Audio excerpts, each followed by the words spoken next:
तर शेतकरी भावांनो, चलो नागपूर, चलो नागपूर, चलो नागपूर. तर तुम्ही माझं नागपूरला कशासाठी जायचंय? तर भावांनो, सरसकट कर्जमाफीच्या लढ्यासाठी आपल्याला नागपूरला जायचंय. ढगफुटी, अतिवृष्टी आणि या नैसर्गिक आपत्तीमुळे शेतकऱ्याचं अतोनात नुकसान झालं, पण सरकारनं शेतकऱ्याला अक्षरशः वाऱ्यावर सोडलं. निवडणुकीच्या टायमाला यानं आश्वासन दिले होते की सरसकट कर्जमाफी करू, MSP 20% करू, खतावरील औषधावरील GST हा माफ करू, पण यानं एकही आश्वासन भावांनो पाळलं नाही. भावांनो, शेतकरी अक्षरशः देशोधडीला लागलेला असताना सुद्धा येथील मंत्र्यांनी शेतकऱ्याला सहकार्याची भूमिका न ठेवता उलट वादग्रस्त वक्तव्य करून शेतकऱ्याच्या जखमेवर मीठ चोळायचं काम या सरकारनं केलेलं आहे भावांनो. तर भावांनो, सरकारनं 32,000 कोटीचं पॅकेज जरी जाहीर केलं तरी फारसा फायदा हा शेतकऱ्याला झालेला दिसत नाही.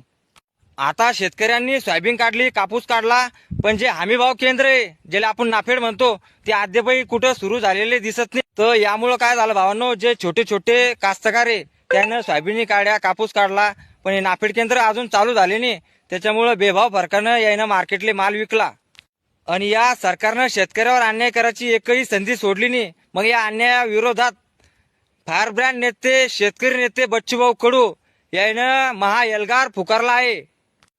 तर शेतकरी मित्र, या महाएल्गारला साथ देण्यासाठी मी पण येतोय. तुम्ही पण मोठ्या संख्येने उपस्थित राहा. दिनांक 28 ऑक्टोबर 2025 रोजी. पत्ता आहे कापूस संशोधन केंद्राच्या बाजूचे मैदान, परसोडी, वर्धा रोड, जामठा, नागपूर. जय जवान, जय किसान.